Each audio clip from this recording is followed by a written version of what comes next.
trippers, the grasshoppers, the hip ones, all gathered in secrecy and flying high as a kite. Forget it, man, and get with the countdown. Shake this square world and blast off for Kicksville. Welcome to Hanging Loose, a disc golf podcast, hosted by ShankedDG and Spiiciiboii. Today's guest, custom course maps.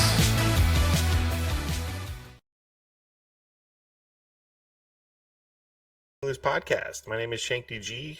With me, as always, Spiiciiboii, and our missing guest. There he is. Hey. From the get-go, it's weird to have you here straight out of the gate, I'll be honest. It's a little strange. Well, I think it's going to be nice, though. We're trying to give you guys a little bit more time to talk about yourself, because we have some really cool people on this show, and by the time they're done talking or like introducing themselves, we kick them out. So yeah, so we're trying to change that. Real quick, make sure you get all your disc golf goods, accessories, apparel, discs, all that fun stuff. RandDiscGolf.com. Thanks for supporting the show. Randy, really do appreciate everything you do for us, bud. yes, it's much appreciated, and we all appreciate you, I think. Best retailer out there. We all do. Anyways, introducing, enough of that Rand disc golf guy. Jeez, Yeah. Get him out of here. The actual star of today's show, Richard, Custom Course Maps. How you doing, dude? I'm doing great. Thanks for having me on. Of course. Well, easy peasy start. Just tell the people what you do. I make disc golf course maps, as you said, and highly detailed ones. And sometimes that might be the full course map. It might be the tee signs. It might be the caddy book. I do other recreations too, but this is about disc golf, so we're going to stay on that. Heck yeah. That's the first time a guest has ever kept us on track. I'll be honest. I'm impressed already. Yeah, thank you. I was a public school teacher for a while, so I'm used to focusing. Keep these children in check. Well, the hang and loose part may be tough, so I'm just going to try to hang. We got to get you to hang loose, I think, a little bit. I'll whip out my violin, give you a little hot cross buns, pizzicato. We'll loosen you up a little bit. Well, we're starting the year off right, huh? Focused. Absolutely. So, custom course map. So we were talking a little bit before the show about like the reasons you do it, and a lot of times you hear it on coverage all the time. They're like, well, the camera doesn't really show the incline, so that kind of leads into the specialty of what you do. And yeah. So a little background. So I started playing disc golf back in '97. I'm no spring chicken, you can tell by the video. There's not any special effect. It's what you see is what you get. He really has thick black hair, but we put it it's like a kind of Elvis shock of hair. Back in '97, I started playing, and for whatever reason, everybody has their strengths, everybody has their weaknesses. I can't spell. I'm a horrible speller, but I have a great sense of direction. I'd play a course. I'd go back to the parking lot. I'd stop, look at the sign, and look at the map and say, that is not what I just did. Those fairways don't go the right direction. That hole that was really short has a really long fairway on the map, and the other one is a really long fairway as a short. It was all out of whack. And I was teaching computer graphics at the time, so I started trying to map. And this is the late '90s. Remember, the internet's still new. A lot of people are on America Online. You got a dial-up modem, and if you are lucky to find an aerial photograph, it's black and white. And you can't tell if it's a highway or a pipeline or what it is that's on the. So it was horrible, but I persisted and I kept trying to make better and better maps. This is also where I grew up, down on the Gulf Coast of Texas. If you know where NASA is in the Houston area, I grew up very close to that. Oh, that's cool. So shout out to all the guys down in Houston, disc golfers down there. It was very flat. You just made a map. That's all you needed. And you hope it was accurate. And then I end up moving to St. Paul, Minnesota back in 2006. I start now playing courses that are hilly. And it's like, wait, I have to throw up and over the hill and Anheuser to the right all at the same time. That was new to me. So, playing these fantastic courses up here like Kaposia Park and Blue Ribbon Pines and that stuff like that, it changed the game for me just because it added that added element. Mm-hmm. But it also meant, hey, this needs to be mapped. We need to figure this out. We need to find out, why are we showing a flat map when the course is not flat? It goes up over a hill, it goes down through a valley, it drops off behind the basket. All those things are part of what we deal with, but we don't have maps that show it. So I have been focused on making that happen. And every year the maps get a little more sophisticated. I finally got some training. I got a GIS certificate at a local community college. What's that? So GIS is Geographic Information Systems, and that's basically the data that you use to collect information about the surface of the earth. So maybe some people have heard about LiDAR data, which I was actually just about to ask about it. That's exactly it. And I think it's the one thing the sport is missing the most is the use of LiDAR data to figure out what's going on a course. For example, how often do you find out how far the tee is above the basket? Watching tournament coverage, how often is that included? It's not included very often. And with the mapping that I make, a lot of times it's not correct. It's close, which is better than nothing, I guess. But what I'm trying to do is show what's possible. So a lot of times people will say, well, that's pretty extravagant. Do you think we really need it? I don't know, but I'm going to show you we can do it.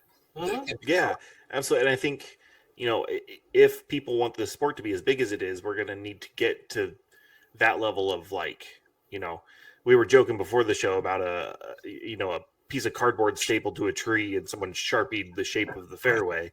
Right. And we're not, I'm sure you've been to any of your courses that have the Mach 2, Mach 3 baskets, and you look at the course signage and either it's not there, right, or it's as simple as you're here, hole is here, throw. So there's an article, I've written a couple of articles for the PDGA magazine, and one of them was simply talking about what kind of signage you can do.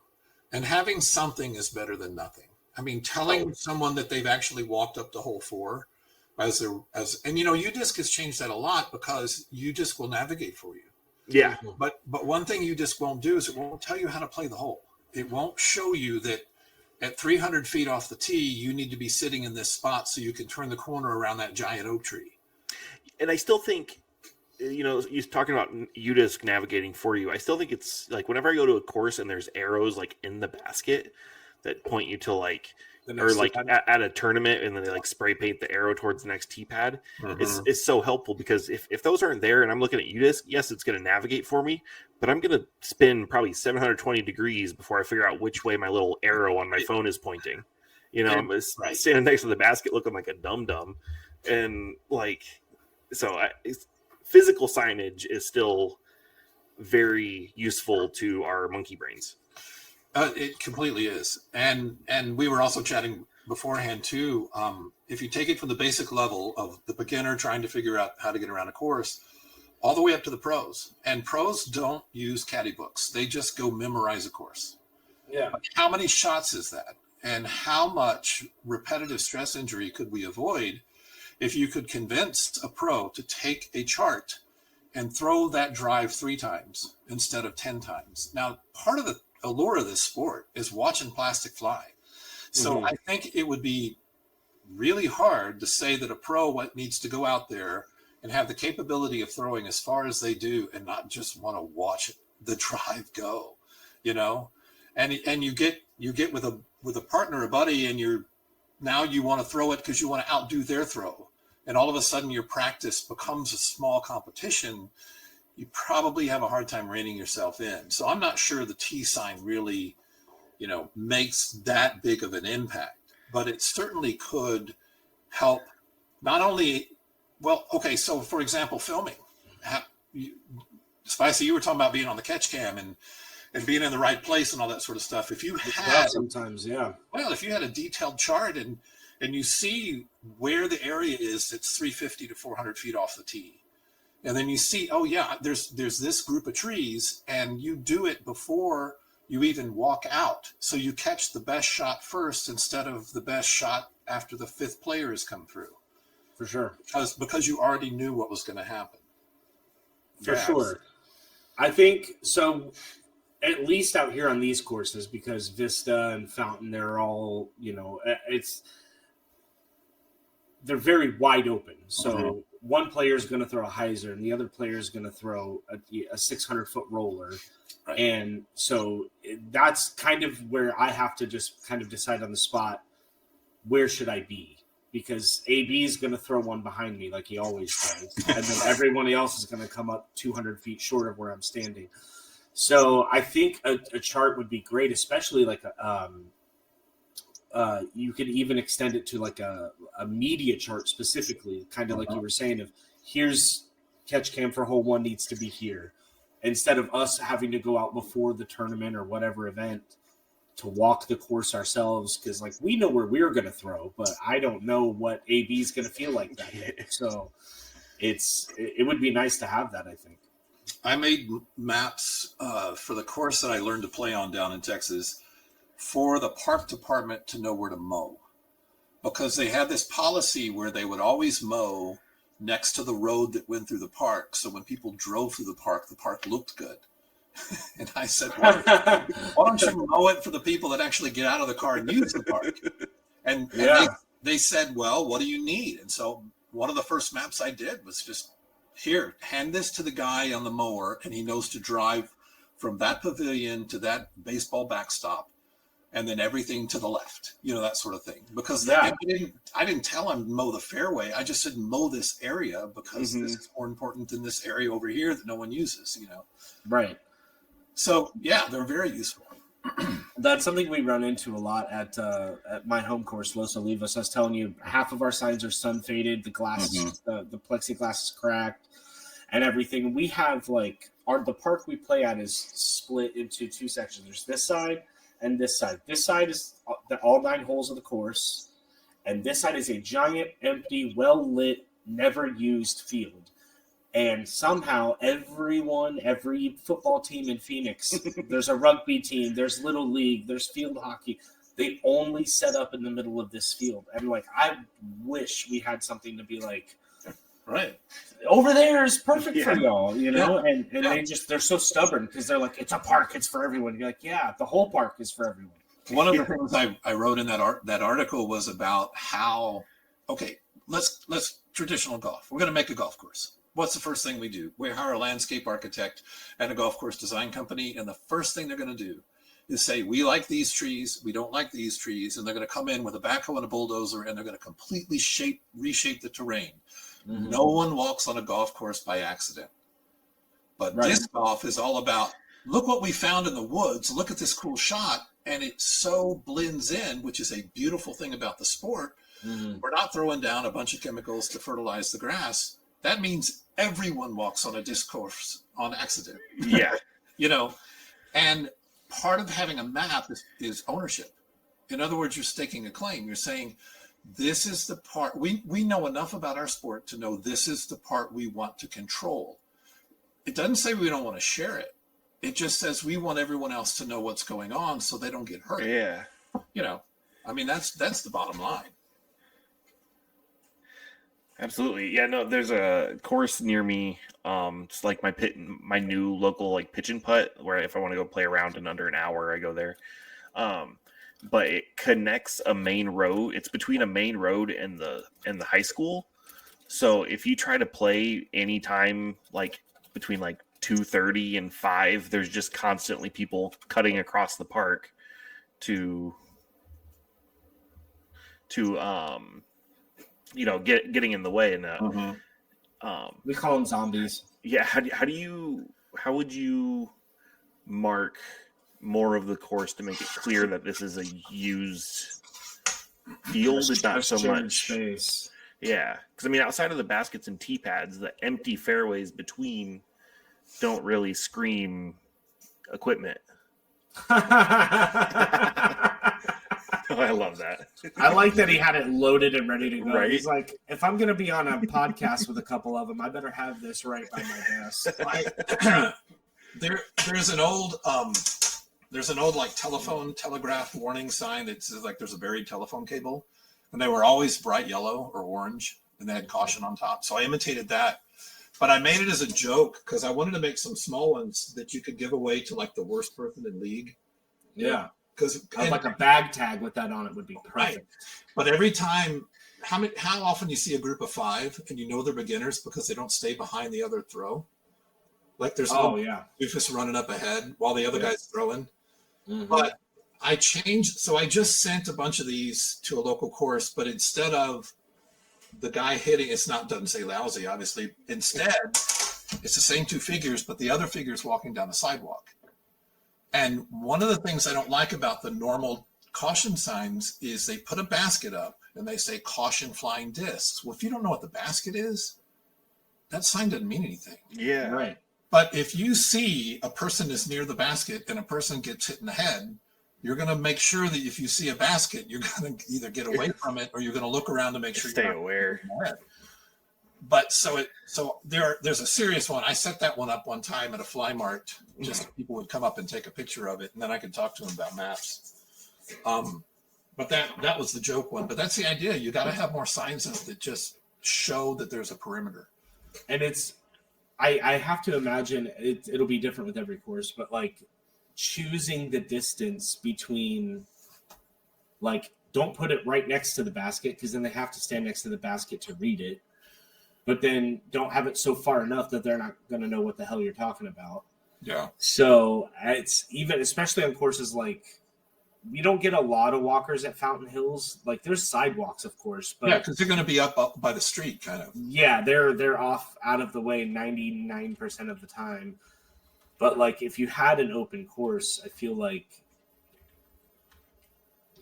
I don't know. I was burdened with an unhealthy amount of common sense. So if I walk to a park and I see something that I don't know what it is, I'm not going to approach it because I don't know. But we've seen people at Los Olivos like grilling in our baskets. Like they set up foil and like, what are you doing? And those people should be hit with discs. Yeah, I know we've talked about it before, but the creativity to look at a disc golf basket and be like, I'm going to make that a grill. I couldn't, like, that would never cross my mind. It's not even I'm going to make that a grill. It's already in their mind. That's a grill. What, dude? Yeah. It's because engineer it. It's the other piece of metal that's in the park that you can't swing on. It's not a seesaw. The other piece of metal is a barbecue pit. This one just happens to be round and colorful instead of black and crusty. You know, so I totally get it. And when I started, baskets were way more rare. And sure, you know, yeah, they have no idea what it is, and that's not to their detriment or whatever. But when the baskets we have we have barbecue pits in the park. So, right. Why are you going to look at one that's obviously barbecue and be like, I'm going to use this other one? It's not a table and it's not a slide, so it must be a barbecue pit. Of course. How long? We're going to need to get Innova branded tongs and chain them to the baskets. How long until aluminum foil? Aluminum foil. With that, we're gonna just jump to some ads real quick. We'll be back with you guys in just a minute or two, and we'll be back with Richard. So thank you so much for hanging out. Hi, this is Rudy from Disc Lab. Are you looking to launch your own podcast? We specialize in turning your podcast ideas into polished productions like you're listening to right now. Concept development to final edits, our team has the expertise to help you every step of the way. Contact us today to get started. Socials@disclab.io. That's socials@disclab.io. Hey everybody, this is Randy from RandDiscGolf.com. The other day I was out on the disc golf course, bombing my drivers 300 feet, feeling good about myself. And I decided that since I had a long ride home, I needed to find a podcast that was smart, funny, and entertaining. Everything a good podcast should be. So I picked Star Talk with Neil deGrasse Tyson, and it was wonderful. But after that, my podcast app, the algorithm, sent me to Hangin' Loose podcast, hosted by ShankedDG and Spiiciiboii. And it was okay, but after 30 seconds I figured that my time would be better spent listening to the new Chapel Roan album. So that's what I did. So if you need any discs, randdiscgolf.com. And if your podcast app happens to go to the Hangin' Loose podcast, there's always Chapel Roan. And we're back. Wow, that was such a long break. Wow. Holy smokes. So I want to talk about, now that we're back, the website that you sent us, RV3, if you could pull it up. I kind of want to take a look at it with him. And give us kind of a rundown, because the top part I don't fully understand, but the bottom part makes way more sense. This may not work so well on YouTube video, but basically what I did, and if you can scroll down just a hair, there are 4 pictures, and this is Wildcat Park in Iowa, and it has Caleb and I were talking about this. Yeah, Shanked and I. We're talking, hey, what hole would you like me to investigate? So I did a little bit of research on this. I have not played it. He loved it. For reference, Richard here reached out to me and asked me to pick a hole that I think would work well with how he does course maps. And this is one of my favorite holes on one of the best courses in the country. And you tee off from a high elevation to a basket that's about eye level with the tee pad. But between the tee pad and the basket is just a gully. Like, it's straight down and then straight back up. And to me, it's one of the more iconic holes in the course. And I was like, this one would be perfect. I don't play there much anymore since I moved, but it's stuck out to me as my favorite hole I've ever played. And I was excited to see what he could do with it. So what I did, I don't know if we could throw the link up as a visual, but it's pretty easy to find if you go to Custom Course Maps and just go to Wildcat. But basically, this is 4 pictures of the same hole layout. At the top are the 2 basket positions. At the bottom are the 2 tee positions. So the basket's running up. The fairway's running up. The first one, that green one, is what's called leaf on. So it's an aerial photograph in the middle of the summer where every tree has its leaves out. And then immediately to its right, that darker one is what Google currently is showing. They update aerial images all the time. That's a really dark leaf off. So you can see thin lines that are the shadows of the tree trunks. And then below it, and this really doesn't work that well because of the quality that you're going to get on a computer monitor. Mm-hmm. This is a highly detailed aerial image from the county. Leaf off, and you can actually see the concrete tee pads when you zoom in. Oh, and the bottom left one? Yeah, the bottom left one. And this is the one I used to actually measure, to locate and measure what the measurements I took, because I basically mapped the course. And this gray moonscape one is called an elevation model with hillshade. So basically, take a piece of paper, crumple it up, try to flatten it out, and now take a flashlight and shine it across the top of the paper so that it shows every ridge and valley in that paper. Cool. This is showing you the creek bed that's running through the course. And then you can see there's a creek next to it that runs sort of parallel. You see that line going up and down. And Caleb, you might remember there's a set of stairs going up to the short tee. Yes. Yep. Those stairs go right next to that. That dot that you're seeing that's very clear is the short tee. So there's actually a bridge that not related, but there's a bridge that the hole that you get it. I believe 11? in you. I know, right? 10 to 11, you actually have to cross a bridge over that creek, and they call it the Stairway to Heaven. Oh yeah. I saw the signs when I was looking stuff up. Heaven's in Iowa. I don't know about that. Hey, there's a whole movie. Do you like bacon? They produce a lot of pork. I'm going to make a case for it right now. I sure do. So that elevation model is what I use to make these profiles. So these are the 2 side profiles. Top is a short tee, bottom's a long tee. And you can see from the basket side of it, it's identical. So okay, so even just looking at this, that's not how I remember that hole in my head, because You're I would higher. I would almost say that the baskets are higher than the tee pad, at least from the shorts. It looks that way. It And does. that's one of- Data. Right. And one of the reasons that I make the maps is because the data is showing you something you can't perceive.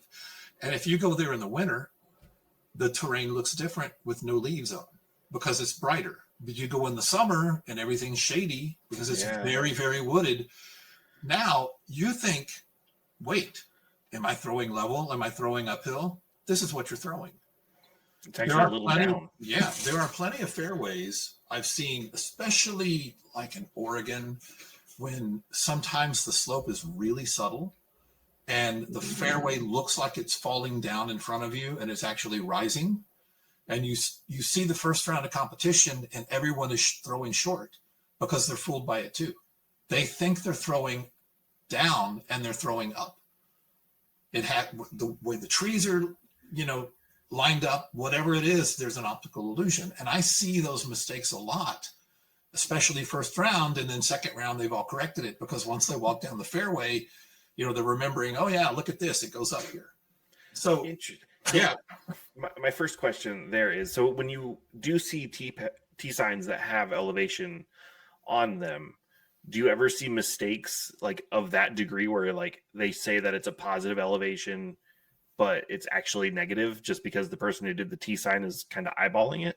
Usually now that they have like the rangefinders, those do elevation, don't they? They do enough so you know that it's up or down.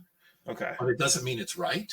And the profiles are the interesting part. And one of the things you would think that Disc Golf Pro Tour would have more elevation profiles, but they don't. They only have them for toboggan. And they only have them because toboggan had the profiles before the Pro Tour showed up. They got them from old data. And what's really interesting, and I'm not trying to throw anyone under the bus here, but I study this stuff a lot. I'll throw them under there, toss them. Here comes the bus. When they put new holes in, good dodge, but it still got you. They don't have the elevation right for the holes they've redesigned. They just recycled the data? Yeah, they just recycled it, or they made up a new one, or they just went out with the rangefinder. But the problem is, where do you point the rangefinder? I mean, if I want to measure the ground, I'm going to point it at the ground, but I've got it up by my eyeball. So I already have a mistake because it's the rangefinder is not at my feet scanning the ground. No. And I don't have someone out on the other side with a pole so I can hit it 5 feet off the ground to match where my head may be, So I don't know how precise it all is. Yeah. So are we better off that they tried, or are we better off if we get someone to do it and make it exactly right? Right. I don't know. That's what I say. Like I said before we started, I'm trying to prove what is possible, maybe not what is useful. Is that really the T sign for hole 11? Yeah, scroll. Unfortunately, all I could find were photos that were on either Disc Golf Scene or UDisc, and I had to zoom in. So these things look really, really.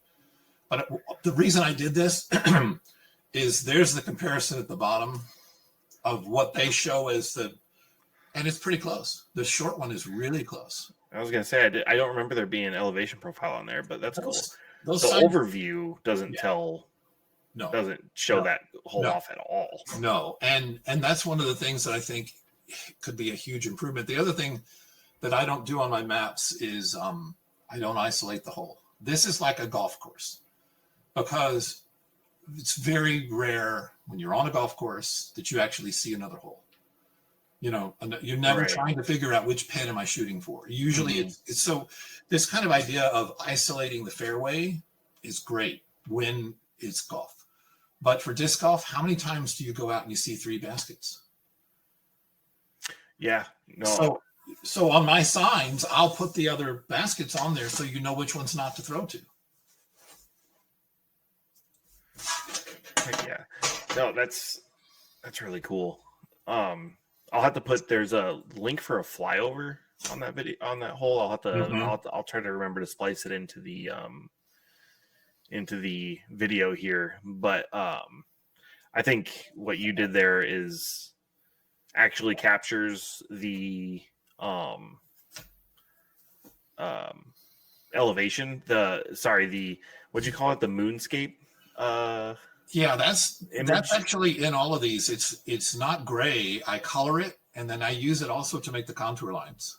So Okay. Oh, are these are the ones that he's scrolling through now? The ones that you've yeah, this is it. done So before? every project I've done, I put the proofs up on my site so that so the client can see them before I send them to the printer or ship them off. Yeah. Yeah.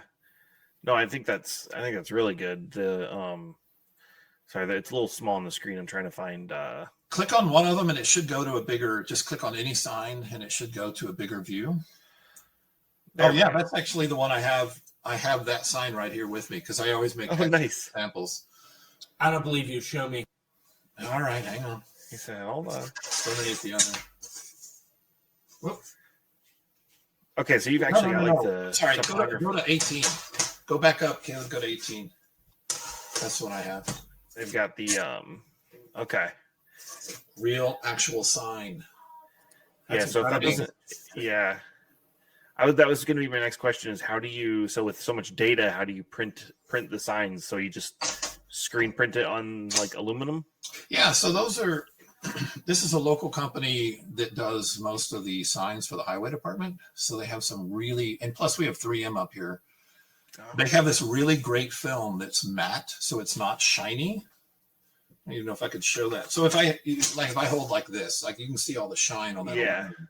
If I turn it around, there's very little.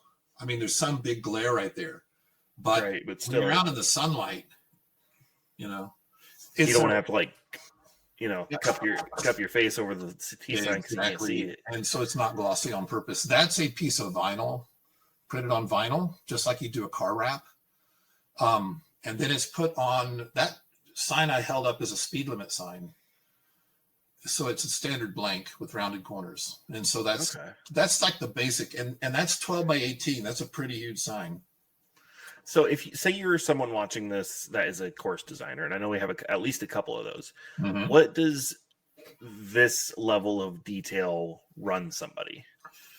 I can tell you right now that I have a range based on, like, the signs you're looking at have, so you see they have the little range marks going down them, like they show the 50 feet, 100 feet, that sort of thing. And of course, if you're watching this later on YouTube, you can just go over to the website and scroll through it and see. Oh yeah, I'll link it in the description. And you should, because there's a lot of. It's really cool stuff. So thanks, I appreciate that. And so I'll do an add-on. So like the range marks are an add-on, and the elevation profiles an add-on. You don't need to pay for elevation profiles if you have a flat course. You don't need to. Not every hole needs to be profiled.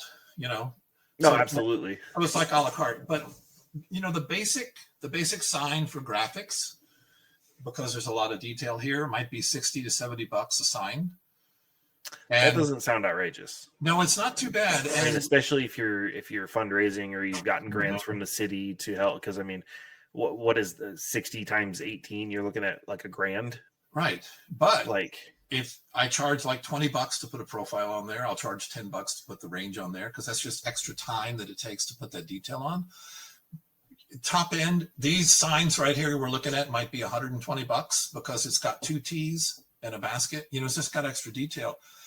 How hard would it be to get a sponsor to cover a sign for $120? oh, easy. I mean, at least where I'm at, like the dealership I work at, I wouldn't even really need to get permission Right. to do that. Right. Like, so And that goes back to what we say all the time on this show, at least every few episodes, is if you need to fundraise, go to local businesses. The money you're asking for might sound like a lot to a disc golfer. For a business to get their logo on something, people will pay stupid money just to put your logo on something. Go fundraise. I know some course designers that won't have me do work because it's expensive. And they turn in, because I see the maps they put up on the local Facebook page. Hey, this is the design for so-and-so. And it looks horrible. And you think, if you actually got someone that made a map like this, you could probably charge double for the course you're putting in because you made it sound like you're asking, oh, we need $10,000 for these 9 holes. If you made the map look like $1 million, they'll give you 25. Right. Because then they know their money's well spent. And one of the things I run into, if I'm working for a club, they don't know where the money's coming from. If I'm working for a parks department, they don't want to put good money after bad. They don't want crap. They want to pay for something that's going to last 10 years. Yes.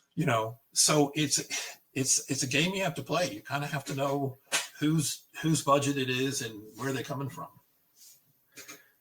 Absolutely. Yeah, no. And is that something you do as well? Like if they tell you the sponsors for that, will you put them on the signs?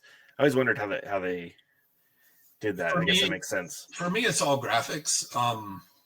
And one of the courses that I just finished, which I'm going to mention the name because this course is going to have its grand opening. This is northeast of the Twin Cities in a little town called New Richmond, Wisconsin. And it's going to be an absolute bear of a course. I think it's the hardest back 9 of any course in Wisconsin. The elevation is outrageous, but it's also open and wooded on different holes. They had sponsors they raised a huge amount of money for this course. The transformation is just prairie grass land that was too hilly to cultivate. You couldn't run plows over it. That tells you how hilly it is. Yeah. They leased extra parts of the property and they got sponsorships for every hole, sometimes 2 for a hole, charged a significant amount of money. And I said, put the sponsorship sign in a separate place. So it's an actual 12 by 12 sign below this sign. I said, because they may want to update their sponsorship because they've paid so much money, or you may swap them out in 10 years. Don't swap your T sign out just because you have a new sponsor. So if you put the sponsor as a separate, thing below, hey, go up to the menu, go up to the menu and go to Wisconsin, and it's listed under, and then, scroll down a little bit, and you'll get down to the sponsor signs. I think they're down below. Let's say we've got quite a few listeners from the area. Of actually, a majority of our guests are from like Minnesota, Wisconsin area. So, I mean, heck, even the Third Coast, I'm sure you know that one. Oh yeah. So we probably have some locals that are looking at this course. No, I'm sure. So those were the big sponsors, like the big money sponsors, and then down below are the individual holes. There's like the big map, and then they did a full thing with you. Oh, 100% whole thing. Heck yeah. And then you can see a gold, what are we, 8,500 feet? And then these are the individual sponsors that are a foot across. So yeah, they did it upright. All right. So you're going to have to help me here. Like explain it to me like I'm, 5? Is that the saying? So how do you read this topography thing? Because I see the circles and like the peaks and stuff, but I can't tell what's high and what's low. Okay. So let's go to, so this is a little bit different with the hill shade. So basically the eyeball, this is not anything I invented. This is a Swiss cartographer, I think in the 1800s, that came up with, so we're looking at this gray one down in the bottom there. He came up with a way of shading a mountain so that you could tell if the sun was shining on one part of that or the mountain was casting a shadow on the other part of that. So the darkest spots you see, there's a couple of little spots on there, is the downhill side of that terrain. And you have to imagine there's a flashlight in the upper left corner shining down. Okay. So is that true? So say I'm looking here at hole 16 Whispering Hills, and you've got all these like circles and oblong shapes and stuff like that. So the darker the line, the lower it is. Is that what you're saying? So the darker the shading, let me get on there real quick. And because the way you've got the T signs made, it's a little bit different than the moonscape there.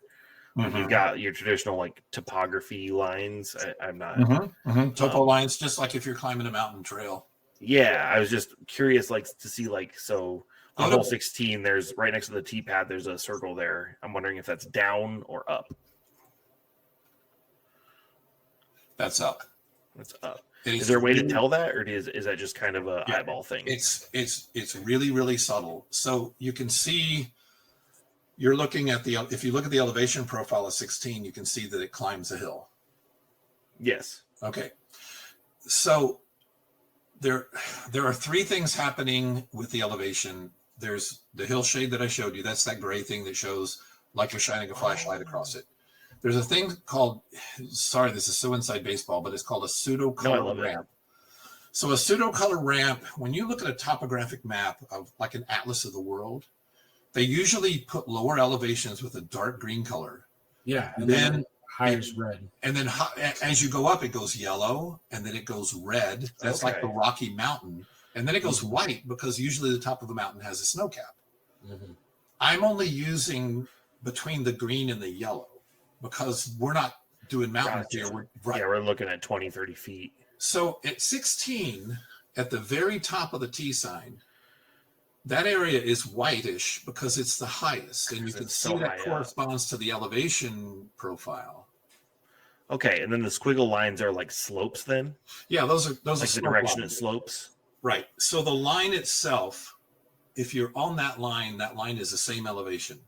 So that's an elevation contour line. Mm-hmm. So anywhere along that line would be the same elevation above sea level. And so if you count numbers going down or count numbers going up, you can tell how much you're dropping and falling. And then for 16, if you look at the gold fairway, you see how it runs in through the woods? Yeah. See all the lines going across? There's maybe you have to zoom in a little, or and it helps if you click. I think these don't get really big because I did a different WordPress setup when I put these in. Those lines of those topographic lines correspond to that climb in the hill that you see on the elevation profile. That's that big slope going up. Okay, so this is telling me it's pretty much straight uphill as soon as you get in that tunnel. It's like 45 degrees. And smokes. And it's wooded. Yeah. You are throwing up through, and it's all pines. So it's all straight trunks, and you're just throwing through like columns. Wow. Yeah. And that's what makes this course so hard, because you've got to throw, you're out 250, 300 feet. From the long tee, you're trying to land your drive at that mouth so you can hopefully throw up through the tunnel in one straight shot. Up. And then finish. Yeah. Wow. But and I want to go play that course. You want to see the monster, since we're talking about it, go to 13. This is unreal. Oh my gosh. So I've always been a big geology fan. So I have some experience with like topographical maps and things like that. So remind me, there's the bold lines that mark, what are they? So on my maps for this one, those are every 5 feet. Okay. Yeah. And it corresponds, if you were looking at the T sign and didn't have the distraction of, computer resolution, I have bold 5-foot marks also on the T sign, or maybe they might be 10 foot on this one because there's so much change. Mm-hmm. But the bold lines in the elevation profile correspond to the bold lines on the map itself. And then this is so freaking long that I made the distance range coming back from the pin, because it didn't do you any good to know that it's, where 1,000 feet from the tee is. That doesn't do you any good. Right. But once you get to the bottom and you've turned the corner and now you're climbing back uphill, you can tell that the Mando is out about 350 feet. Mm-hmm. That last Mando. You can tell how much more climbing you have to do. Now, the problem is the T sign is now, 600 feet behind you. But I leave these on my website so you could pull them up on a phone, and you could look at them while you're playing if you needed to. So it's like a digital caddy book. Right, and then in theory, you put together a caddy book with this stuff in there. Right, you can publish it the same way. Right. Huh. No, that's really cool. And here's one other thing to show you. At the very top of 13, you see the little target, the little scope for yellow, the yellow basket up there, the gold line. Look at the area around it is very white. White. Because it's very high. And then if you look along the fairway where it says the OB Rock Bunker, that's one of the lowest spots. And you see the terrain is a darker color there. So there's that shade. It's very subtle, but it makes an undulation. So you can kind of see when you look at the entire T sign that the land is undulating. It's not just a flat green background for grass or whatever. Which is funny because every time I see those types of T signs where you're referencing, it's a single color. Like Fountain Hills has those. Yeah. And Fountain Hills doesn't have a lot of elevation changes, but it has enough to where you would want to know, okay, it's this far down and this far up. Well, whenever I look at those real old T signs, it makes me think I used to play Pebble Beach Golf on Super Nintendo. And they would have those little maps in the corner of the screen, and it's just a blot. It's a patchwork of green blotches, and you have no idea what anything is. Yeah. Well, and that's part of the problem. The reason I had that 4x4 that shows the background with all the leaves on the trees, that's what you get with something like UDisc. You get a bunch of shadows. So is that a tree shadow? Is that a picnic table? Is that a rock outcrop? And so even though UDisc has all these great features, I think the best thing about it is you can share your scores. I think the social ability aspect of that app is huge for disc golf. Yeah, for sure. Because it makes the community come in. But it was crazy when they ditched them for the Pro Tour, got rid of it. Yeah. It's hard to know why. Money always is the root of everything, and someone makes a deal and someone says, or a capability they wanted to move towards that they couldn't do, and who knows? I mean, but let me tell you a quick story. So that goofy, lousy disc golfer sign I made for, I think it was the Selinsky when it was in Lemon Lake, Indiana. This is 2018, 2000. I can remember. And I made all the maps for that competition because I wanted to show that this is possible. They had a ton of deforestation. The emerald ash borer killed a bunch of ash trees. So the guy sent me dozens and dozens of pictures. And so he had to redo the fairways, and I'm making maps remotely with his photos. And I'm sending him the maps, and he's telling him where to shift stuff around. Anyway, 5 courses. I didn't do T signs, but I did the maps with the contour lines and the elevation. An Innova sales rep came up to me with a box full of discs. He stops by the table, and he's also competing. And he said, "Hey, these maps look great." And I said, "Thanks." And he said, "I thought you were faking it." And I said, "Well, what do you mean?" He says, "Well, you put all those contour lines in there. I thought you would just put them on to make it pretty." No, bro. And he said, "I went out to practice with the maps," and I said, "These are real." And I said, "Yes, they are." And I said, "Did you find them useful?" And he says, "Yeah, I thought they were useful, but I'm not sure this much detail is necessary." And I said, "Well, I'm not either." And I pointed to his box of discs, Innova, mind you. And I said, "Well, before Innova," and I pointed to the putters and said, "Before Innova, these were drivers." And I said, "Innova showed us that these were necessary over here." And I pointed to the other end of the box where the drivers are. And he just kind of grinned and was silent for a second. And he goes, "Okay, I see what you mean." Yeah. I don't know where it's going to go, but I'm going to show that it can be done. Yeah, I mean, it's future proofing, right? Like you do it now, so when it's needed, you don't have to scramble to figure it out. Like, absolutely. There's so many instances of that. Like you get 8K monitors before you get something that can capture an 8K. You create the solution for the problem that doesn't exist yet. 100%. I mean, how many of you have seen a really, really old basket with single chains? Oh yeah.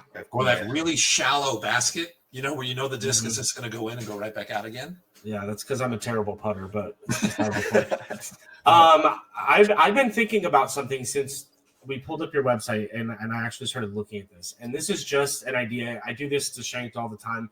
He'll kind of give me a ball and then I will randomly run with it for no reason.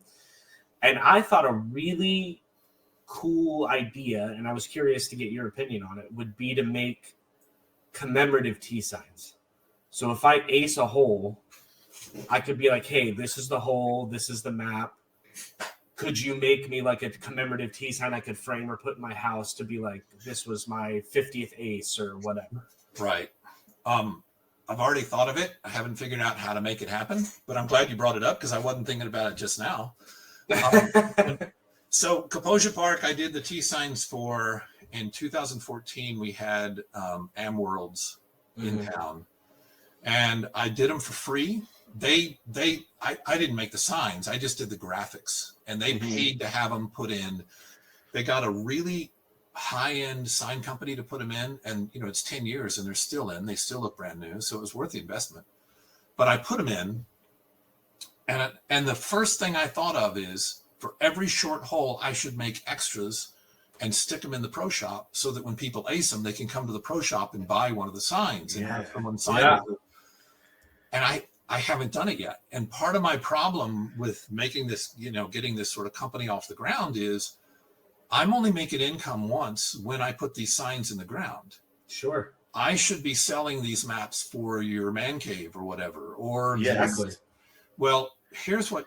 Hey, do you remember the Pro Tour did the Microsoft Teams? Yeah. With Preserve. Mm-hmm.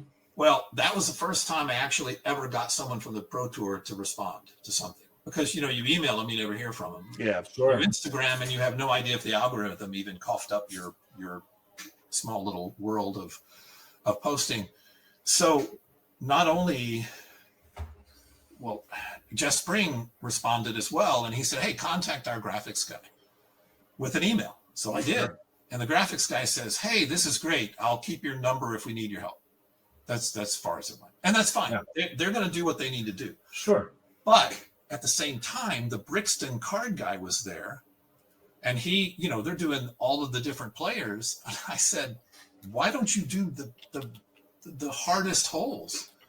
The toughest holes. Just iconic holes. Cards. Yeah. Right. So not just commemorative if you get an ace, but commemorative T signs of the actual hole. Yeah, for like the iconic holes for, I'd love it like an ace holes T sign from Maple Hill. Yeah. Awesome. Obviously I would want a T sign from where I've aced. I think that would be cool, but could I have you customize it and add graphics that say the date and I think that would be so cool as a gift for somebody almost. 100%. Like you could open like an Etsy shop if you could figure out a way to print these things cheap. Right. And are you allowed to do that? Like, I assume these holes aren't say you wanted to do hole 1 at Maple. Yeah. For a sign on your wall. Like say I wanted to slap it right here. Right. Are you allowed to do that? There's no copyright involved. That's interesting because I did look that up a few years ago. The Supreme Court actually ruled on golf courses that you cannot copyright the layout of a golf course. Oh, that's interesting, considering it's a design that somebody made. It's considering it's a design. Now, if you map it, that's a piece of art. So if we all decided to sit down and with a piece of paper and a pencil, even though it's private property, memories, scratch out what we thought one of the holes at Maple looked like, all of the things we create would be our own copyright because it's our own version of it. Right. It's your own IP. But the other thing, you can't copyright facts, which is why none of the pro sports leagues can keep you from sharing scores because a score is a fact. Interesting. Yeah. So there's all kinds of parts to it. Now, the law only works the way a lawyer will argue it. So if someone wants to come down on you and say, oh, no, I don't think that's true. Well, then, so don't take legal advice off of the Hang Loose podcast at all. Yeah, that's what everyone comes here for. That'll be our first T-shirt. Right? Don't take legal advice from Hanging Loose. We got just a few minutes left. Yeah. Was there anything else I think this is such a cool idea that could branch out in so many different directions. You see people who have the wall art that's like the blueprints of the Millennium Falcon or that kind of thing. This is I like having a course sign, I would love to have my dream 18. I would have a T sign for each of those 18 holes from all over the country. That would just be a whole wall. Yeah, people literally steal them off of golf courses for this Right. reason. Absolutely. Like, that has to have happened, right? Like someone aced a hole and they just whipped the T sign out of the ground. Took it with them. I mean, how great would it be to go back to the pro shop and buy it and say, here, No, absolutely. you know, and Yeah, have just all sneak your out. card mates sign it, you know? They have copies of the Declaration of Independence. Mhm. You know, it's the same thing. Yeah, I'm not gonna take the real one, but I would love a copy of it. I'm not Nick Cage. Hey, Shank, you just posted today on Twitter about list your favorite holes. And that's why I posted on watching, because that's good fodder. That's a good list to say, here's what you should be, you know. And I do that when I've got some downtime, or, you know, what I'd love to do in the tournaments is there'll be a super hilly hole on some course that's new that year. You go find the practice rounds on YouTube. You watch the hole. You watch the hole during competition. And then on Saturday, I'll make a map of it and I'll post it on Sunday. And I'll do it remotely, because with the GIS data, that elevation doesn't lie. It tells you exactly where everything is. right. So if you can tie it in with the video and you can tie it in with some other clues, you can map a hole without even walking it and get it pretty close. That's Heck wild. yeah, man. Yeah. Well, that's whenever you figure out how to, unless you already do custom maps like that for people to buy for like wall hangers, let me know, because I definitely want hole 11. There's a few that I can think of that I would love. But It's a fantastic idea. I'm just buried with projects at the moment. And I imagine. And it may not slow down after this podcast. So well, heck yeah. We're just about at time. Do you have any other remarks? Want to plug your stuff, social media accounts, website? I'm on Instagram, custom maps. Same thing on Twitter. I think that's what it is, custom maps. And I went over to Blue Sky just because it was trending, so I could grab that space with the same name, and Threads and whatever. There's a Facebook page, of course, you know, that sort of thing. And go to the contact page of the website and ask me a question. You know, it doesn't cost anything to send a note and say, I was wondering about this. And But he's the not a article, Pro Tour employee, so he will respond. well, excellent. When the article came out in the magazine, and if you have the old magazine laying around, just grab the one that has Katrina Allen on the front from like 3 years ago. I think it was 2020, maybe 4 years ago. I might be over there. The winter version, flip open to the middle section, and it's just it's a whole series they did about how to improve your course. And so it's a great article, because it talks about the basics of what you need for a sign and what is good enough, because that's the hard part. A lot of people, they where do they start? You know, you don't. But let me just say a couple of more things. I always find it interesting, especially if you're on any kind of Facebook group, disc golf discussion, or the disc golf designers group. How many times does somebody post, hey, what's great software for making a T sign? As opposed to how many times do they say, hey, what's a great MIG welder for building a basket? Everyone thinks if I just get the software, I'm going to have amazing T signs. No. If you have it, there's a talent and an art to it. well, it's just practice. You know, I think I made my first course map in 2001. So I've been at it for a while. Yeah. But the other thing I don't understand about the sport, and this is just a challenge out there for everyone listening. When a pro player gets a new logo, man, they look sharp. You know, they always look refined, and you know they paid some money for it. You know, they got it right. A tournament stamp. There are some amazing tournament stamps on discs out there. They look incredibly beautiful. You just want to buy the disc so you can hang it on the wall because it looks so good. Sure. And then we have T signs. Why do we let the T sign fall so far down the rung? And some T signs, they look like you pulled them off the fridge from the rest of your second graders' artwork. They just look horrible. Yeah. And I'm not trying to say you shouldn't try something. What I'm trying to say is there is an aesthetic that can be matched. How come we let the T sign look as bad as we let it look, but we won't let a tournament stamp look that bad? Right. When inevitably that tournament stamp disc is going to end up in the rafters in your garage at some point. Right. Like, and the versus- T signs are integral parts of the game that Right. provide information that everyone needs. So it's not, Absolutely. yeah, I'm not coming from a point of arrogance or anything like that. I'm just saying we allow a certain standard in one that way. We don't allow it somewhere else. We don't lift it up where it should be. Sure. Yeah. I mean, I think since COVID, disc golf, especially professional disc golf in general, has taken that philosophy and run with it to where like you're trying to create an image like they're creating this amazing production for a small viewership, right? Yeah. They're putting the cart before the horse in hopes that the horse speeds up, you know. And why don't we do that with the actual infrastructure rather than Right. We just have to claim other parts of the sport that we're not claiming yet. For sure. Yeah. All right, well, I got to get out of here. I'm sure you can hear my child. I thought that was Ashley. No. But Happy New Year. It is December 31st, New Year's Eve. Now, when you hear this, it'll be now when you hear this. 2025 already. And It'll be the beginning of the year, so Happy New Year. absolutely. Richard, thank you for joining us. I had a blast. I'm absolutely going to bother you. There's one hole in particular at my local course that I've got the most aces. I've hit it 6 times. So I definitely want that. So I'll be in touch soon. But I can map it from here, and you can make the adjustments because you know the hole. Yeah. hell yeah.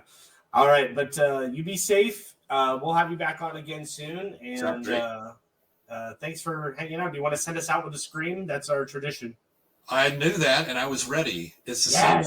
It's a sound I make when I see a really crappy T sign. Whoa!